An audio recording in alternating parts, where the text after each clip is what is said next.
everybody, welcome back to the vlog. This week we have a lift.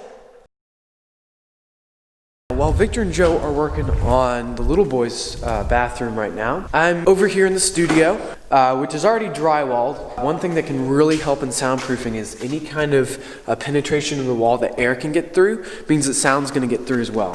So really the best way to deal with this is to just caulk all the seams, which is a really common method that you'll see. Is I've got to go through and start with the perimeters because that's usually where the biggest cracks are going to be.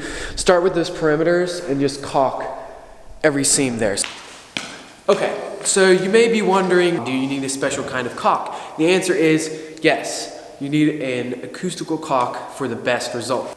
Now what I didn't realize when I started was that this comes in like quart-sized tubes, which I don't know if you can tell this on camera, but it's about 3 or 4 times bigger than your average tube of like trim caulk. So I had to get a really big caulk gun. So I started out with this heavy-duty quart-sized caulk gun, which was fine. It's a little bit tedious on the hand. So Victor went on Amazon and got me this pneumatic caulk gun, which, as you can tell, is a big hand saver. It looks cool and it fits this caulk perfectly. Let's get to it.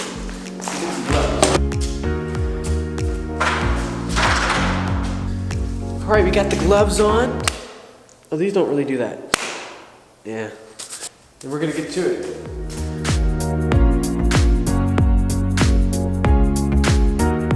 Got most of our perimeter caulked. So now, all we have to do is get up on this thing and caulk the peak and triangle shape as well on both sides. So we're gonna climb up there and see how it goes.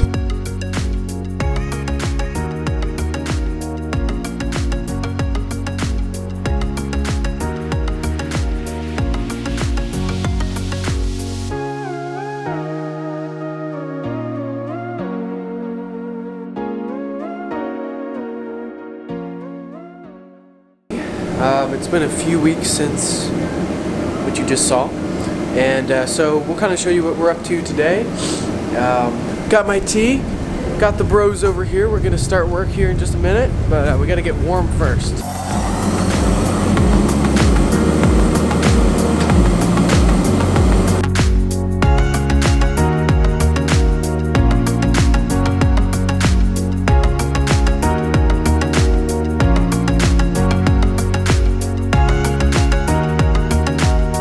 Our pile of shiplap used to be about that high. It is slowly diminished. We only have a little bit left here, so I hope that'll be enough to finish up. We also got some drywall up here for the tile to go on. Let's see. Went ahead and did a little bit of herringbone with the shiplap. That looks pretty good. We'll have some trim and we'll finish that top part and that'll be good. Always use gloves if you're a musician. Don't want to lose something. Hey! I'm not talking to you! Okay. We're going to be putting a 2x6 along the wall this way so we can nail our trim to it on this side and everything else. By the way, this is my 3rd pair of gloves I've been through. They all keep on ripping. I don't know why. I'm just doing normal work in them and they keep ripping. Anyway. Now that you have this panel right here, what you're going to first do, this is on, just pull that up, little red light will come on. This is the horn. Battery level, this is just your anti-tilt function. Your joystick right here, these buttons up here, they move either way. That just basically controls your tires. And you have to pull this down first and then move this button. You can see I'm moving the wheels. So right now, since the switch is flipped that way, we've got it in the moving mode. If I want to move forward or backwards, I pull this and just move it forward or backwards, just like that. Super simple. And if you want to move up, flip that lever, turn it up, and start rising. As you can see. All right, back to what we're gonna do.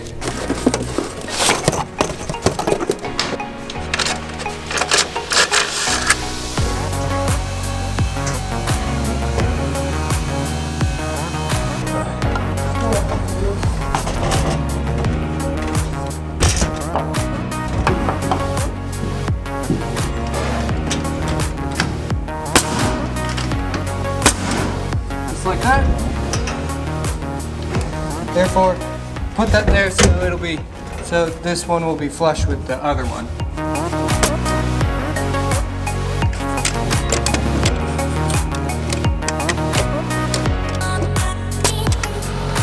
There we go.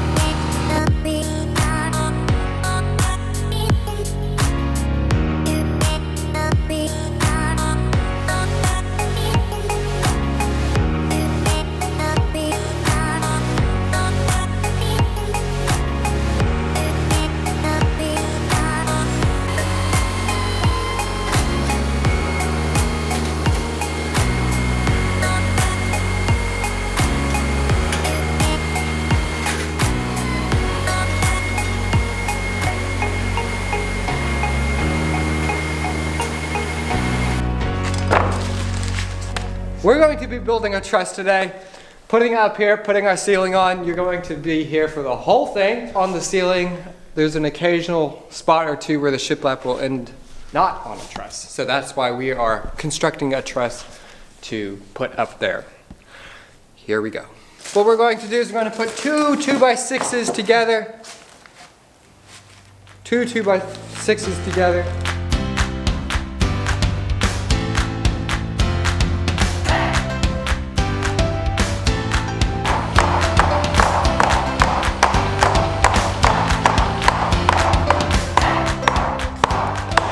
Done. The beam didn't get work out the first time. We might have put a few too many nails in it.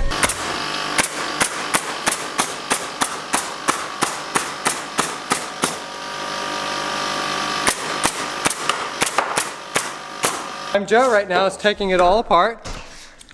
Not great. It's funny.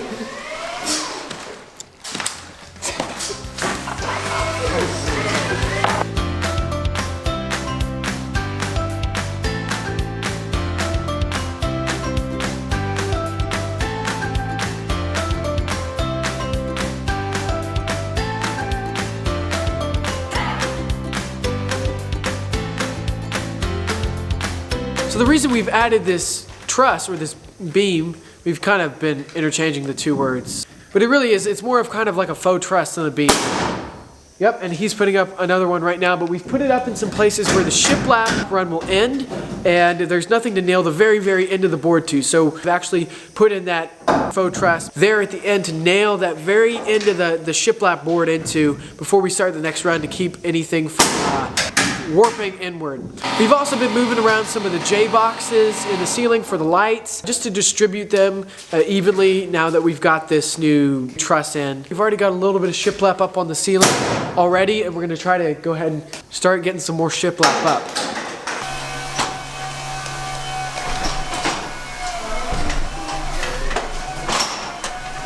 We're nailing in some cross pieces. Above the 2x6 truss, they'll sit on the two trusses that sit on either side of it, and we'll just nail it in and it'll help support that. So I'm gonna go put these up. Here, go.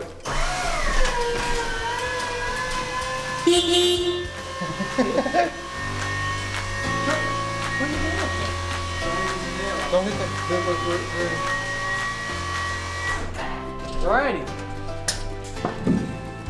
Cross pieces in.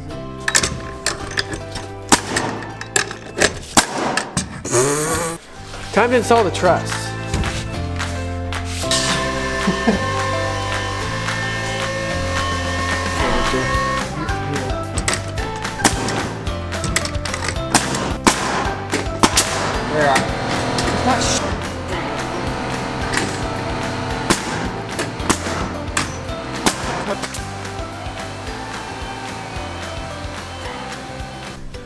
Alright, so we found these hooks at Lowe's, and we just hang them down right here and hook them to a scaffolding pin.